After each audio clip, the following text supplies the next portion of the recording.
आज के इस गहन चर्चा में स्वागत है। आज हम साहित्य की एक ऐसी दुनिया में कदम रखने वाले हैं जहां शब्द सिर्फ पन्नों पर नहीं रहते। जी बिल्कुल। वे समाज की सबसे कड़वी सच्चाइयों का एक ऐसा आईना बन जाते हैं जिससे नजरें चुराना बहुत मुश्किल हो जाता है। हाँ, अक्सर हम साहित्य को सिर्फ मनोरंजन या एक तरह के एस्केप के रूप में देखते हैं, लेकिन आज हमारे पास जो स्रोत सामग्री है वो हमें एक बहुत ही अलग दिशा में ले जाती है। और ये स्रोत सामग्री कोई आम किताब नहीं है। सही कहा। हम आज एक यूनिवर्सिटी लेक्चर गाइड के नोट्स का विश्लेषण कर रहे हैं। विशेष रूप से ये इग्नू एमए इंग्लिश के MEG-07 कोर्स के नोट्स हैं, जो कि मुख्य रूप से इंडियन इंग्लिश लिटरेचर से जुड़े हुए हैं। बिल्कुल। तो हमारा आज का जो मिशन है वो ये समझना है कि एक आधुनिक भारतीय अंग्रेजी कवि जयंत महापात्रा अपनी कविताओं के माध्यम से समाज की कठोर वास्तविकताओं को कैसे प्रस्तुत करते हैं। इस विषय की सबसे दिलचस्प बात मुझे ये लगती है कि भले ही ये सामग्री पूरी तरह से अकादमिक है, मतलब ये उससे कहीं आगे जाते हैं। एकदम। इन नोट्स में गरीबी, सामाजिक अन्याय, शोषण और हमारे अस्तित्व से जुड़े जिन बुनियादी सवालों का जिक्र है वो हर उस इंसान के लिए प्रासंगिक हैं जो इस समाज को गहराई से समझना चाहता है। ये बहुत अच्छी बात कही। जब हम इन कविताओं का विश्लेषण करते हैं तो हम केवल परीक्षा के लिए तथ्य नहीं रट रहे होते हैं, हम मानव स्वभाव और समाज के काम करने के तरीके को डिकोड कर रहे होते हैं। ये बहुत ही सटीक बात है। और जब हम जयंत महापात्रा के जीवन और उनके साहित्यिक योगदान को देखते हैं तो ये बात और भी स्पष्ट हो जाती है। जी। अगर मैं उनके काम करने के तरीके को एक एनालॉजी के जरिए समझाऊं तो महापात्र की कविताएं एक हाई डेफिनेशन कैमरे के उस लेंस की तरह हैं जो अचानक से समाज के उन अंधेरे कोनों पर जूम इन करता है जिन्हें हम अनदेखा कर देते हैं। हाँ, एग्जैक्टली। हम सभी समाज की एक बड़ी और साफ सुथरी तस्वीर देखना पसंद करते हैं। कोई भी उस गंदगी को नहीं देखना चाहता। सही बात है, लेकिन उनका लेंस हमें उन जगहों पर ले जाता है जहां धूल है, पसीना है और एक अंतहीन संघर्ष है। उनकी कविताएं हमें रुकने और उन बारीकियों को देखने पर मजबूर करती हैं। उस कैमरे वाले लेंस के नजरिए से देखें तो आधुनिक भारतीय अंग्रेजी कविता की पूरी पृष्ठभूमि ही बदल जाती है। कैसे? मतलब अगर आप इसे थोड़ा विस्तार से बताएं। जयंत महापात्रा को इस युग का एक महत्वपूर्ण स्तंभ माना जाता है और हमारी स्रोत सामग्री ये स्पष्ट करती है कि उनका काम शब्दों की कोई सुंदर कलाबाजी नहीं है। वो सिर्फ तुकबंदी नहीं कर रहे हैं। बिल्कुल नहीं। वे एक ऐसे कवि हैं जिनका साहित्य गहरी सामाजिक और एग्जिस्टेंशियल रिफ्लेक्शन का परिणाम है, यानी अस्तित्ववादी चिंतन। हाँ। एक समय था जब भारतीय अंग्रेजी कविता रोमांटिसिज्म या प्रकृति के इर्द गिर्द घूमती थी। महापात्रा ने उस ढांचे को पूरी तरह से तोड़ा। उन्होंने यथार्थवाद को चुना। जी। उन्होंने ये दिखाया कि अंग्रेजी भाषा का इस्तेमाल करके भी भारत की सबसे जमीनी और सबसे खुरदरी सच्चाइयों को कैसे व्यक्त किया जा सकता है। लेकिन जब हम यथार्थवाद की बात करते हैं तो क्या इसका मतलब सिर्फ ये है कि जो जैसा दिख रहा है उसे वैसा ही लिख दिया जाए, या इसमें कुछ और भी गहराई होती है? गहराई बहुत ज्यादा है, और ये सिर्फ सतह का वर्णन नहीं है। क्योंकि हमारे नोट्स में दी गई पहली कविता जिस पर हमें चर्चा करनी है वो है हंगर, और ये इसका एक बहुत ही शक्तिशाली और विचलित करने वाला उदाहरण है। सच में ये कविता अंदर तक झकझोर देती है। स्रोत सामग्री में इस कविता के जो मुख्य विषय बताए गए हैं वे हैं गरीबी और शोषण। हंगर यानी भूख, ये शब्द ही अपने आप में इतना भारी है। और जब कोई इस कविता के नोट्स पढ़ता है तो ये एकदम स्पष्ट हो जाता है कि महापात्रा ने समाज के उस हिस्से की तस्वीर खींची है जो बुनियादी जरूरतों के लिए हर दिन एक भयानक लड़ाई लड़ रहा है। बिल्कुल। तो हम हंगर की उस गहराई को कैसे समझें जो यथार्थवाद से आगे जाती है? देखिए, यथार्थवाद सिर्फ सतह को दिखाना नहीं है, बल्कि ये दिखाना है कि वो सतह इंसान के भीतर क्या तोड़-फोड़ कर रही है। अंदर का संघर्ष। हाँ, हंगर में जिस तरह से भूख के सिंबलिज्म यानी प्रतीकवाद का इस्तेमाल हुआ है वो बहुत गहरी बात कहता है। स्रोत सामग्री में एक बहुत ही अहम बिंदु का उल्लेख है, मोरल कॉन्फ्लिक्ट और सामाजिक अन्याय का। जी, यहाँ नोट्स स्पष्ट करते हैं कि महापात्र जिस भूख की बात कर रहे हैं वो केवल पेट के खाली होने का नाम नहीं है। तो फिर वो और क्या है? कविता में एक मछुआरे का बहुत ही दर्दनाक दृश्य है जो अपनी भूख मिटाने के लिए, अपने अस्तित्व को बचाने के लिए अपनी ही बेटी को एक ग्राहक को सौंपने पर मजबूर हो जाता है। बाप रे, ये सच में रोंगटे खड़े कर देने वाला दृश्य है। और दूसरी तरफ वो ग्राहक है जिसकी भूख शारीरिक है, वासना की है। दो अलग अलग तरह की भूख का यहाँ टकराव है, एक पेट की और एक वासना की। बिल्कुल। अगर हम इस मॉरल कॉन्फ्लिक्ट को थोड़ा और खोलें तो क्या कवि यहाँ ये स्थापित कर रहा है कि जब इंसान के अस्तित्व पर बन आती है तो नैतिकता के सारे नियम बेमानी हो जाते हैं। एकदम सही। जब सर्वाइवल ही दांव पर हो तो समाज के बनाए आदर्श काम नहीं आते। क्योंकि एक तरफ उस मछुआरे की भयानक मजबूरी है और दूसरी तरफ उस स्थिति का फायदा उठाने वाले का क्रूर शोषण। ये सिर्फ एक व्यक्ति की कहानी नहीं लगती, ये एक पूरे सिस्टम पर सवाल उठाती है। हाँ। और यही वो जगह है जहां सामाजिक अन्याय की भूमिका स्पष्ट होती है। समाज में जब इतनी भारी असमानता होती है कि एक वर्ग के पास सब कुछ है और दूसरे वर्ग के पास 2 वक्त की रोटी भी नहीं, तो वहां शोषण जन्म लेता है। ये एक बहुत ही कड़वी सच्चाई है। ये कविता दिखाती है कि कैसे गरीबी और भूख मिलकर एक ऐसा दुष्चक्र बनाते हैं जहां कमजोर का शोषण अनिवार्य सा हो जाता है। और नोट्स भी इस बात पर बहुत जोर देते हैं कि मछुआरे का फैसला कोई स्वेच्छा से लिया गया फैसला नहीं है। बिल्कुल नहीं। ये एक टूटे हुए समाज द्वारा उस पर थोपा गया फैसला है। यहाँ भूख एक ऐसी क्रूर ताकत बन जाती है जो इंसान से उसकी गरिमा छीन लेती है और उसे ऐसे फैसले लेने पर मजबूर कर देती है जो वो सामान्य परिस्थितियों में कभी ना ले। इस पूरे विश्लेषण को सुनकर ये बात समझ में आती है कि कैसे भूख एक हथियार बन जाती है उन लोगों के हाथों में जो ताकतवर हैं। जी, शोषण का एक बहुत बड़ा हथियार। यहाँ हम श्रोताओं के लिए यह भी स्पष्ट कर दें कि इस चर्चा का उद्देश्य किसी राजनीतिक विचारधारा का समर्थन करना या किसी पक्ष को सही या गलत ठहराना नहीं है। हाँ, हमारा काम यहाँ सिर्फ विश्लेषण करना है। बिल्कुल। हम निष्पक्ष रूप से केवल उस स्रोत सामग्री पर बात कर रहे हैं जो ये दर्शाती है कि महापात्र ने अपनी कला के माध्यम से समाज के इस नैतिक द्वंद्व और कठोर यथार्थ को कैसे कागज पर उकेरा है। और इसे समझना बहुत जरूरी है। हाँ, ताकि हम अपने आसपास मौजूद सामाजिक शोषण और अन्याय के प्रति अधिक संवेदनशील हो सकें। यही सबसे बड़ा टेकअवे है। जब कोई हंगर जैसी कविता के पीछे के अर्थ को समझता है तो सड़क पर दिखने वाली गरीबी सिर्फ एक दृश्य नहीं लगती, बल्कि वो एक गहरी मानवीय त्रासदी लगने लगती है। और ये संवेदनशीलता जगाना ही तो साहित्य का असली उद्देश्य है। सच में। जब हम समझते हैं कि भूख कैसे इंसान के अस्तित्व को चुनौती देती है, तब हम समाज को एक अलग और अधिक मानवीय दृष्टिकोण से देखना शुरू करते हैं। हम सिर्फ जज नहीं करते जी, हम व्यक्ति को उसके फैसलों के लिए जज करने से पहले उन परिस्थितियों को देखना शुरू करते हैं जिन्होंने उसे वो फैसला लेने पर मजबूर किया। और महापात्रा अपनी कविता के माध्यम से ठीक यही कर रहे हैं। वे पाठक को असहज कर रहे हैं ताकि कोई भी इस यथार्थ से नजरें न चुरा सके। ये बहुत ही भारी कर देने वाला यथार्थ है। अब इस आक्रामकता और तीखेपन से निकलकर जब हम इस लेक्चर गाइड के अगले हिस्से पर आते हैं तो हमें इंडियन समर कविता का जिक्र मिलता है। हाँ, ये कविता हंगर से टोन में काफी अलग है। बिल्कुल।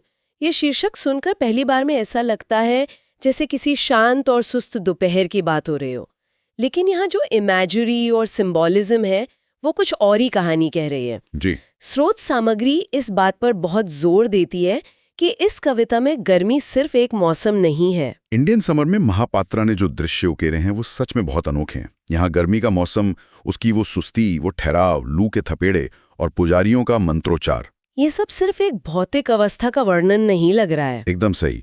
ये समाज और मानव मन की एक मनोवैज्ञानिक अवस्था का प्रतीक बन जाता है। मतलब ये बाहर की गर्मी अंदर की स्थिति को दर्शा रही है। जी, इस कविता में सामाजिक और एग्जिस्टेंशियल रिफ्लेक्शन के बीच की कड़ियों को बहुत ही कुशलता से जुड़ा गया है। तो ये सुस्ती किस बात का प्रतीक है? बाहर की जो गर्मी और ठहराव है वो दरअसल उस समाज की जड़ता को दर्शाता है जो अपनी पुरानी परंपराओं और रीति रिवाजों में फंसा हुआ है, जहाँ कुछ भी नया या जीवनदायी नहीं हो रहा है। बिल्कुल, सब कुछ बस रुका हुआ है। तो क्या हम इसे ऐसे देख सकते हैं कि इंडियन समर की गर्मी उस सामाजिक ठहराव या उन अनुत्तरित सवालों का प्रतीक है जो हमारे अस्तित्व को घेरे हुए हैं? हाँ, यही इसका मूल भाव है। जैसे कि सब कुछ एक जगह पर रुक गया है, पसीने और धूल में लिपटा हुआ है और आगे बढ़ने का कोई रास्ता नहीं दिख रहा है। सही कहा। नोट्स में जिस तरह से पुजारियों और मंदिरों की इमेजरी का विश्लेषण किया गया है वो भी शायद इसी जड़ता की ओर इशारा करता है। बिल्कुल।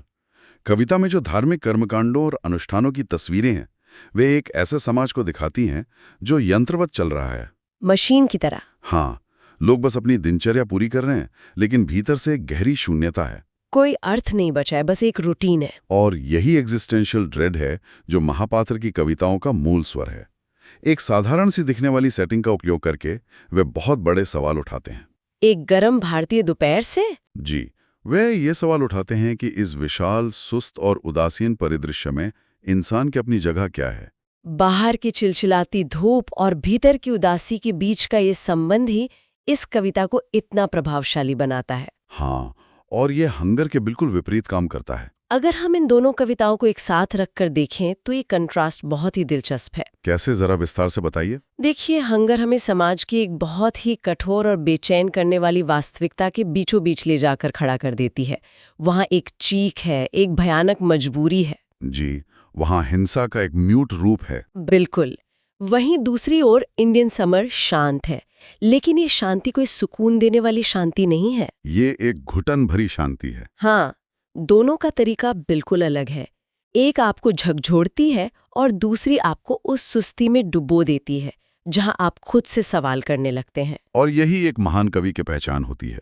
एक कविता में वो समाज के सबसे निचले तबके के संघर्ष और शोषण को इतनी स्पष्टता से दिखाता है कि कोई उससे बचकर नहीं निकल सकता। और दूसरी कविता में वो वातावरण और दृश्यों का ऐसा ताना बाना बुनता है कि पाठक खुद ही उस अस्तित्व के संकट को महसूस करने लगता है। जी, दोनों ही कविताएं अंततः हमें हमारे समाज और हमारे अपने होने के अर्थ के बारे में सोचने पर विवश करती हैं। वे दिखाती हैं कि कैसे बाहरी दुनिया, चाहे वो गरीबी हो या मौसम का ठहराव, इंसान के आंतरिक जीवन को पूरी तरह से आकार देती है। बिल्कुल सही बात है। अब चूंकि हमारे स्रोत मुख्य रूप से एक लेक्चर गाइड और परीक्षा के नोट्स हैं, तो इसमें उन संभावित परीक्षा प्रश्नों का भी जिक्र है जो छात्रों के लिए बहुत महत्वपूर्ण है। हाँ, परीक्षाओं के नजरिए से भी ये बहुत अहम हिस्सा है। नोट्स में जो प्रश्न दिए गए हैं वो कुछ इस तरह हैं, जैसे कि हंगर में गरीबी के विषय पर चर्चा करें या उसमें भूख के प्रतीकात्मक का विश्लेषण करें। और इंडियन समर को लेकर भी सवाल होंगे। जी, इंडियन समर में उपयोग की गई इमेजरी का परीक्षण करें और एक आधुनिक भारतीय अंग्रेजी कवि के रूप में जयंत महापात्रा की भूमिका का मूल्यांकन करें। पहले नजर में ये सवाल टिपिकल यूनिवर्सिटी एग्जाम्स वाले लग सकते हैं। हाँ, अक्सर लोग इन्हें सिर्फ रटने वाले सवाल मान लेते हैं। लेकिन इन सवालों की असली अहमियत परीक्षा पास करने से कहीं ज्यादा है। बिल्कुल, ये एक बहुत ही महत्वपूर्ण हिस्सा है क्योंकि ये क्रिटिकल थिंकिंग को बढ़ावा देता है। जब कोई इन सवालों के जवाब तैयार करता है तो वो केवल कविता की पंक्तियां नहीं रट रहा होता, वो उसकी गहराइयों में उतर रहा होता है। जी, जब साहित्य का कोई छात्र हंगर में प्रतीकात्मवाद का विश्लेषण करता है तो वो वास्तव में समाज के उस ढांचे की चीर-फाड़ कर रहा होता है जो शोषण को जन्म देता है। यानी कि ये सिर्फ ये जानने के बारे में नहीं है कि कवि ने क्या लिखा है, बल्कि ये डिकोड करने के बारे में है कि उसने ऐसा क्यों लिखा है। एकदम सटीक बात। जब नोट्स कहते हैं कि इंडियन समर की इमेजरी का परीक्षण करें, तो वे असल में ये कह रहे हैं कि उस गर्मी और ठहराव के पीछे छिपे समाज के उस लकवाग्रस्त हिस्से को पहचाने जो बदलाव के लिए तैयार नहीं है। जी, ये सवाल एक तरह से विश्लेषणात्मक चश्मे हैं जो हमें चीजों को गहराई से देखने में मदद करते हैं।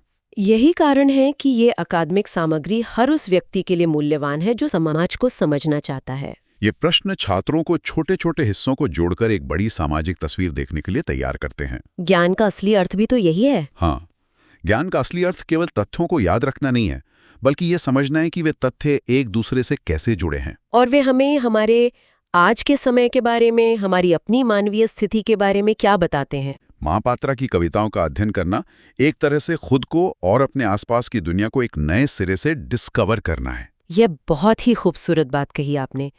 अगर हम आज की इस पूरी चर्चा के मुख्य निष्कर्षों को एक साथ लाएं, तो यह स्पष्ट हो जाता है कि जयंत महापात्रा की कविताएं सिर्फ साहित्य के कुछ पन्ने नहीं हैं। वे एक टूल हैं। जी, ये हमें गरीबी, शोषण, नैतिक संघर्ष और हमारे अस्तित्व की गहरी परतों को देखने के लिए एक बहुत ही शक्तिशाली टूल प्रदान करती हैं। उनका इमेजरी और सिंबलिज्म का उपयोग न केवल अद्वितीय है, बल्कि वो हमें समाज की उन सच्चाइयों से रूबरू कराता है जिन्हें हम अक्सर नजरअंदाज कर देते हैं या देखना ही नहीं चाहते। हंगर की वो भयानक बेबसी और इंडियन समर का वो घुटन भरा ठहराव दोनों ही हमारे समाज के अलग अलग चेहरों को बेनकाब करते हैं। और ये चर्चा हमें ये भी सिखाती है कि साहित्य कभी भी शून्य में नहीं लिखा जाता है। बिल्कुल, वो एक वैक्यूम में पैदा नहीं होता। वो हमेशा उस समाज का उत्पाद होता है जिसमें वो रचा गया है।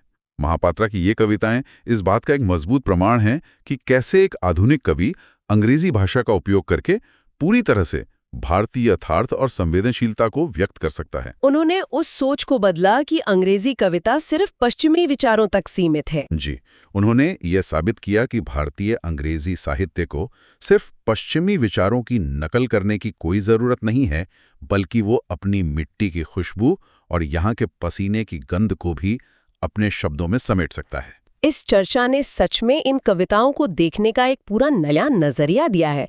लेकिन इससे पहले कि हम आज की इस गहन चर्चा को समाप्त करें, मुझे लगता है कि हमें उस बिंदु पर भी बात करनी चाहिए जो स्रोत सामग्री के बिल्कुल अंत में एक संकेत के रूप में दिया गया है। हाँ, वो हिस्सा बहुत ही विचारोत्तेजक है और उसे छोड़ना ठीक नहीं होगा। स्रोत सामग्री के अंत में बताया गया है कि इस लेक्चर सीरीज का अगला अध्याय आर पार्थसारथी की कविता होम कमिंग पर आधारित होगा। होम कमिंग यानी घर वापसी। जी, और नोट्स यह स्पष्ट करते हैं कि वह कविता मुख्य रूप से पहचान, निर्वासन और अपनी सांस्कृतिक जड़ों की ओर लौटने के संघर्ष के बारे में बात करती है। एक तरफ महापात्रा का कठोर यथार्थ है, जहां सर्वाइवल ही सबसे बड़ी चुनौती है, और दूसरी तरफ सांस्कृतिक जड़ों की ओर लौटने की बात हो रही है। इन दोनों विचारों के बीच एक बहुत ही गहरा टकराव नजर आता है। और यहीं से एक बहुत ही महत्वपूर्ण सवाल जन्म लेता है। ये एक ऐसा सवाल है जिस पर गहराई से विचार किया जाना चाहिए। वो सवाल क्या है? सोचने वाली बात यह है कि जब हमारे समाज में हंगर जैसी कठोर वास्तविकताएं, भूख और सामाजिक अन्याय इस कदर मौजूद हों, तो क्या कोई व्यक्ति वास्तव में अपनी सांस्कृतिक जड़ों की ओर लौट सकता है? ये तो बहुत ही गहरा विरोधाभास है। जी, क्या पहचान या आइडेंटिटी का अर्थ पूरी तरह से बदल नहीं जाता जब आपकी वे जड़ें ही अस्तित्व के संकट, गरीबी और शोषण से घिरी हों? क्या कोई उसी घर में लौट सकता है जो अब भूख और नैतिक द्वंद्व का गवाह बन चुका है? ये सवाल सच में सोचने पे मजबूर कर देता है।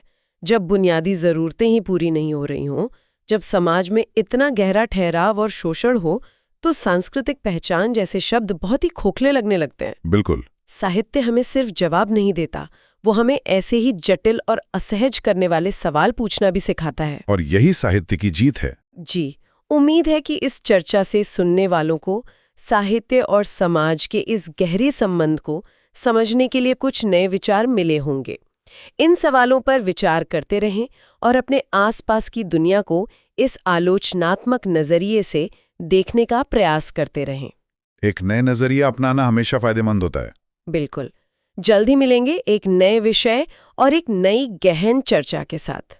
तब तक के लिए विचार करते रहें।